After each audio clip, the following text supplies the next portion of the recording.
नमस्कार। ज्योतिष परामर्श केंद्र जागेश्वर धाम के YouTube चैनल पर आपका स्वागत है। मैं हूं ज्योतिषी भुवन चंद्र पांडे। प्रिय दर्शकों, आज हाजिर हूं लेकर आयु साधन।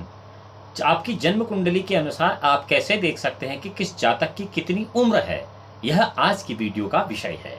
इससे पहले कि हम किसी जातक की जन्म कुंडली देखकर उसकी आयु का निर्धारण कैसे करते हैं यह बताएं, इससे पहले कि यदि आप ज्योतिष में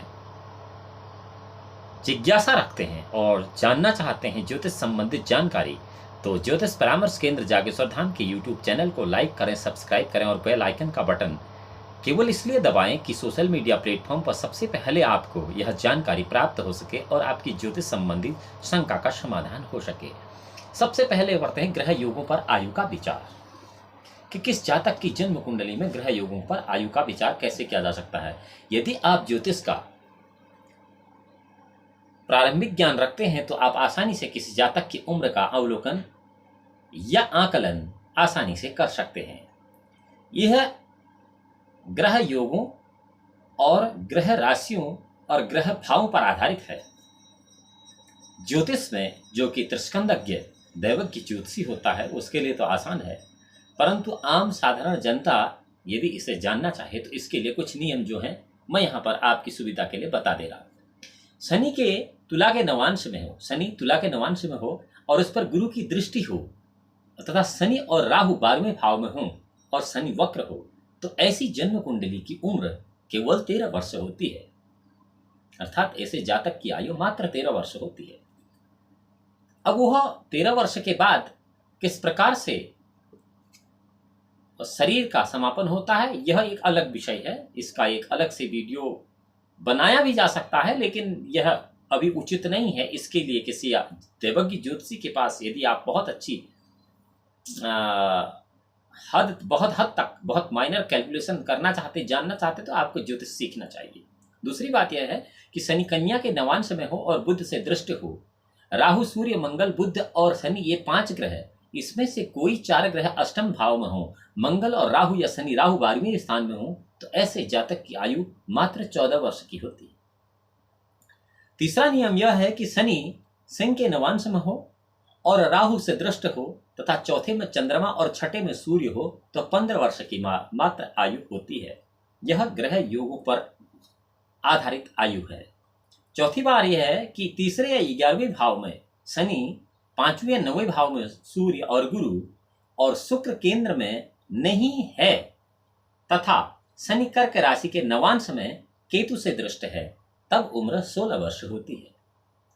और 5वां जो नियम है आयु का वह इस प्रकार से है कि शनि अगर मिथुन के नवांश में है, मिथुन राशि के नवांश में, लग्नेश से दृष्ट है, सूर्य वृश्चिक या कुंभ राशि में है, शनि मेष में है और गुरु मकर राशि में है तथा कर्क राशि कुंभ राशि में सूर्य है, शनि और मेष राशि में गुरु शुक्र स्थित है, तो 17 वर्ष की आयु होती है। नवांश क्या है इसके लिए मैंने पहली वीडियो में आपको बताया। नवांशाश्चर्य तस्मात् स्त्री तन्नवमादिता तत् पंचमा द्वितीय द्वादशांश स्वभात समर्था। आप किसी भी जन्म कुंडली में इस सूत्र का अवलोकन करके नवांश का ज्ञान कर सकते हैं। छठा नियम जो है आयु निर्धारण का वह यह है कि लग्नेश अष्टम में है और अष्टमेश लग्न में है, छठे स्थान में शनि सूर्य और चंद्रमा एकत्रित एवं पाप ग्रह से दृष्ट चंद्रमा 6-8 बार किसी त्रिक स्थान में है, लग्नेश अष्टम में और पाप ग्रह दृष्ट या पाप ग्रह संयुक्त है, तो 18 वर्ष, 19 वर्ष और 20 वर्ष की क्रमशः आयु होती है। और 7वां नियम जो है आयु के निर्धारण के लिए वह इस प्रकार से कि लग्न में वृश्चिक राशि है और उसमें सूर्य गुरु स्थित है तो और अष्टमेश केंद्र में है, चंद्रमा और राहु 7वें 8वें भाव में है और पाप ग्रह के साथ गुरु लग्न में है और अष्टम स्थान में ग्रह शून्य है, अर्थात कोई ग्रह नहीं है। अष्टमेश, द्वितीय और नवमेश एक साथ तथा लग्नेश अष्टम में है, तो 22 या 24 वर्ष की आयु होती है किसी भी जातक की। पर यह ग्रह स्थिति आपको जन्म कुंडली में देखनी होगी। 8वां नियम आयु साधन के लिए है शनि द्विस्वभाव राशिगत होकर लग्न में है और द्वादश तथा अष्टमेश निर्बल है, तो 25 वर्ष की आयु होती है, इसमें कोई शंका नहीं है। 9वां नियम जो होता आयु निर्धारण के लिए वह इस प्रकार से होता है कि लग्नेश निर्बल हो और अष्टमेश द्वितीय या तृतीय में हो, अष्टमेश दूसरे या तीसरे भाव में हो और लग्नेश निर्बल हो और अष्टमेश केंद्रवर्ती हो, अर्थात किसी एक केंद्र में 1, 4, 7, 10 में हो, जन्म समय ही केंद्र में हो न कि गोचर के समय में, तो ऐसी स्थिति में 36 वर्ष की आयु होती है। 11वीं बात यह होती है कि अष्टमेश स्थिर राशि में स्थित होकर केंद्र में हो और अष्टम स्थान पर पाप दृष्ट हो, पाप ग्रह हो, पाप दृष्ट भी हो, अर्थात पाप ग्रह से देखा जा रहा हो, अष्टमेश लग्न में हो और अष्टम स्थान में कोई शुभ ग्रह नहीं हो एवं स्वक्षेत्री शुभ ग्रह की दृष्टि अष्टम स्थान पर पड़ रही हो तो जातक की आयु 40 वर्ष होती है। अष्टमेश जो अष्टम भाव का स्वामी है वो मंगल के साथ हो या अष्टमेश स्थिर राशि में स्थित होकर 1, 8, 12 किसी भाव में है तो ऐसे में जातक की उम्र 42 वर्ष होती है। अब ये जो अष्टमेश लग्नेश हैं यह क्या है, इनको मैंने आपको पहले भी बताया है कि कालपुरुष की कुंडली में अगर आप देखेंगे तो मेष वृश्चिक की ओर भूम शुक्र बृहस्पतिलाधिपु बुधो मिथुन कन्या मीन चापाधिपो गुरु नक्र कुंभाधिपा सौरी कर्कश्याधिपति शशि सिंहास्याधिपति सूर्य कथितो गणकोत्तमे, अर्थात अष्टम भाव का स्वामी अगर लग्न में हो तब हम उसको अष्टमेश का लग्न में होने का कहते हैं। जन्म राशि पाप ग्रह के साथ हो अष्टम स्थान में, यानी कि आपकी जो जन्म राशि से अगर पाप ग्रह के साथ अष्टम स्थान में है और लग्नेश किसी पाप ग्रह के साथ छठे स्थान में है तो ऐसी स्थिति में लग्नेश अगर किसी पाप ग्रह के साथ छठे स्थान में, वो अकेले नहीं होना चाहिए, अकेले है तो फिर कोई दिक्कत नहीं है, अगर जब वो किसी पाप ग्रह के साथ है तब समस्या खड़ी होती है। पाप ग्रह अर्थात छठे भाव में लग्नेश के साथ साथ एक और पाप ग्रह का होना आवश्यक है इस स्थिति के लिए, जो फलाफल मैं आपको बता रहा हूं। अगर वो लग्नेश छठे भाव में है, मान लिया किसी आदमी का लग्न मीन लग्न है और देवगुरु बृहस्पति छठे भाव में है तो कोई समस्या नहीं है, लेकिन अगर उसके साथ कोई पाप ग्रह है तब यह समस्या है 45 वर्ष की आयु का वाला। 15वां नियम यह है कि सभी पाप ग्रह जो है केंद्र में है तो ऐसी स्थिति में 47 वर्ष की आयु होती है। जितने भी पाप ग्रह वो, अभी आपको यह भी ध्यान रखना होगा पाप ग्रह कौन कौन से हैं। पाप ग्रह, चंद्रमा भी पाप ग्रह होता है, सूर्य भी पाप ग्रह होता है, मंगल भी पाप ग्रह होता है, शनि भी पाप ग्रह होता है, लेकिन कई बार उनका पापत्व भी भंग होता है। अब चंद्रमा पाप ग्रह कहाँ होता है, इसके लिए भी आपको ज्योतिष के जो प्रारंभिक नियम है उनका अध्ययन करना पड़ेगा। कृष्ण पक्ष का कमजोर चंद्रमा पाप ग्रह कहलाता है ही नहीं बल्कि होता है। बुध चौथे या 10वें स्थान में हो, बुध चौथे या 10वें स्थान में हो और चंद्रमा लग्न में या अष्टम में हो या फिर द्वादश में हो और बृहस्पति शुक्र किसी भी स्थान में एकत्रित हो तो 50 वर्ष की आयु होती है। लग्न मीन राशि का हो और शनि अन्य ग्रहों के साथ उसमें स्थित हो तथा चंद्रमा 8वें या 12वें भाव में हो और शुक्र और गुरु उच्च के हों और द्वादशेश हों और अष्टमेश उच्च के हों तो 55 वर्ष की आयु होती है। यह ग्रह आयु है। यहाँ आपको एक बात और ध्यान रखनी होगी कि यह उन ग्रहों की अवस्था है जहां पर सभी ग्रह पूर्ण बली है। यदि कोई ग्रह मध्यम बली है या हीन बली है तब यह स्थिति बदल जाएगी। और दूसरी बात, जितने भी योग मैं आपको बता रहा हूं यह योग गणितागणित सही होने चाहिए। ऐसे नहीं कि गलती से किसने कुंडली में लिख दिया तो फिर ये फलाफल गलत घटित होगा, या फिर कंप्यूटर के सॉफ्टवेयर में जहां by mistake print mistake typo error जिसको हम लोग कहते हैं वो होगा तो वहां पर भी यह फलाफल गलत होगा। इसीलिए कहा गया कि ज्योतिषी जो है वो त्रिस्कंद दैवज्ञ होना चाहिए और उसको गणित का अच्छा ज्ञान होना चाहिए। यदि वह अच्छी तरह से गणित करेगा तो उसके बाद अगर गणितागणित यह ग्रह यहाँ पर आते तो निश्चय ही यह अपने फल संपूर्ण रूप से और सटीक देंगे। तृतीय गुरु के साथ लग्न में हो, कोई भी पाप ग्रह कुंभ राशि में होकर केंद्र में हो और अष्टमेश लग्नेश हो, अष्टमेश लग्न में हो तो द्वादश भाव में अष्टम स्थान में पाप ग्रह हो, सूर्य शत्रु ग्रह और मंगल के साथ लग्न में हो। अब देखिए शत्रु ग्रह के साथ होना आवश्यक है, ऐसे में लग्नेश पाप ग्रह के साथ 6, 8, 12 भाव में स्थित हो एवं अष्टम स्थान शुभ ग्रह से रहित हो तो 60 वर्ष की आयु होती है। एक बात का आपने विशेष ध्यान अभी तक यहाँ दिया होगा, बार बार मैं यह कह रहा हूं कि यदि लग्नेश या यदि अष्टमेश या यदि षष्टेश किसी ग्रह के साथ हो तब किए तो आपको एक विशेष ध्यान यह देना चाहिए। यदि जन्म कुंडली में सभी ग्रह अलग अलग हैं तो फिर यह कोई योग घटित नहीं होता, अर्थात जितने ग्रहों की युति इकट्ठी होगी उतनी उम्र कम होती है।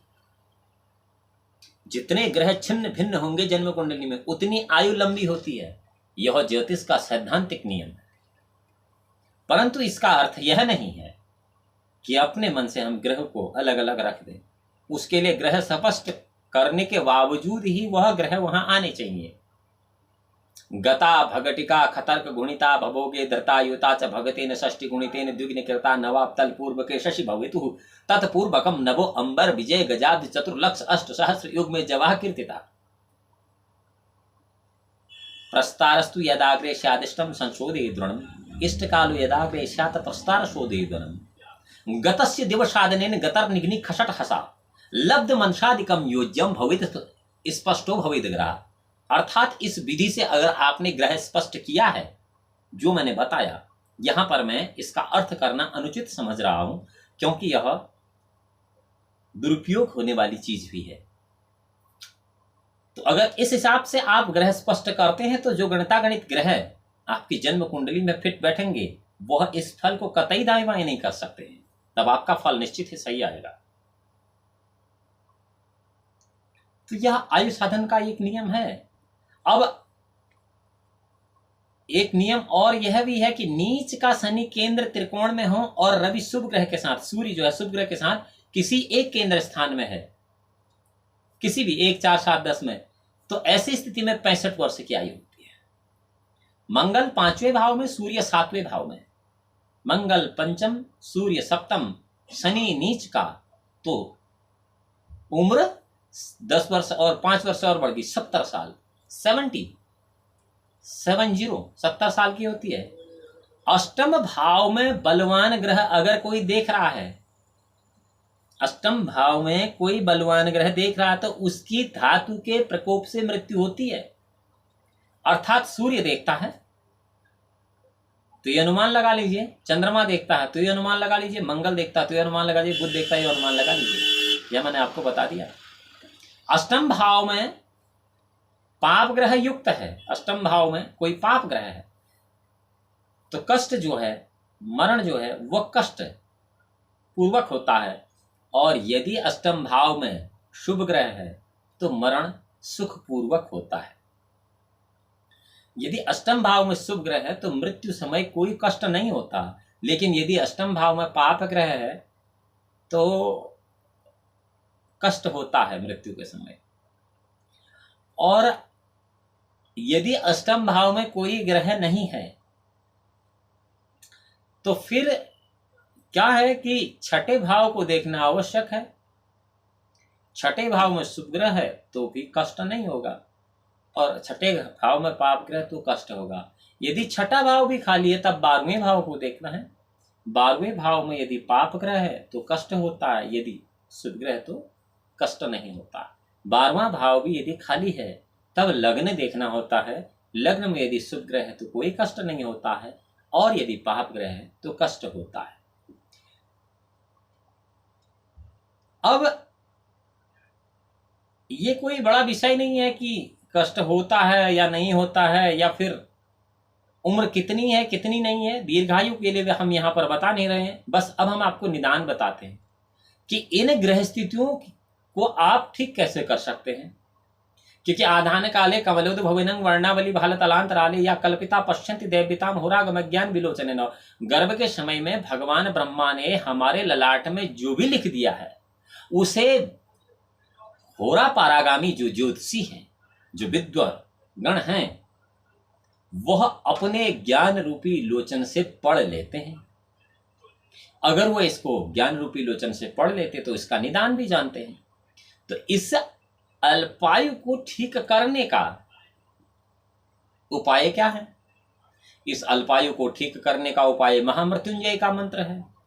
अब आप यह कहें कि महामृत्युंजय का मंत्र क्या है कि ओम त्र्यंबकम यजामहे सुगंधिम पुष्टिवर्धनम उर्वारुकमिव बंधनान् मृत्युर्मुक्षमामृतात्। जी नहीं, यह महामृत्युंजय मंत्र नहीं है। यह तो कष्ट निवारण मंत्र है। इस मंत्र का अर्थ देखिए, जिसे यहां स्पष्ट करने की जरूरत नहीं है कि जिस प्रकार पका हुआ फल अपनी बेल छोड़कर नीचे गिर जाता है ठीक बिना किसी कष्ट के, ठीक इसी प्रकार अगर जब भी हमारी मृत्यु हो तो उस समय हमें किसी प्रकार का कष्ट न हो। यह इसका सीधा सा अर्थ है। जब इसका सीधा सा अर्थ यह है तो यह कहां अल्पायु को रोकता है? इससे यह सिद्ध है कि यौम त्र्यंबकम यजामहे सुगंधिम पुष्टिवर्धनम उर्वारुकमिव बंधनान मृत्युर्मोक्षयमामृतात्। इसका अर्थ यह नहीं है कि यह अल्पायु को रोकने वाला मंत्र। अल्पायु को रोकने वाले मंत्र और हैं, अनेक हैं, नाना प्रकार के हैं। इसके लिए आपको किसी मंत्र सिद्ध साधक ब्राह्मण से संपर्क करना चाहिए और उन ब्राह्मण देवता से इन मंत्रों की दीक्षा लेनी चाहिए और अपनी अल्पायु आदि कष्टों के निवारण के लिए उन मंत्रों का संधान करना चाहिए या करवाना चाहिए। फिर भी यदि आप इस कार्य को नहीं कर पाते हैं तो आपको भगवान शंकर के पंचाक्षर मंत्र ओम नमः शिवाय, इस मंत्र का सुबह शाम कम से कम 5 माला जाप करनी चाहिए, जिससे यह ग्रह जनित अरिष्ट दूर होता है। इसमें कोई संशय नहीं है। अगली वीडियो में हम आपके साथ कोई एक और अन्य विषय लेकर हाजिर होंगे। जब तक कि अगली वीडियो में हम आपसे मिलते हैं, भगवान भोलेनाथ आपका परम कल्याण करें। तब तक के लिए नमस्कार।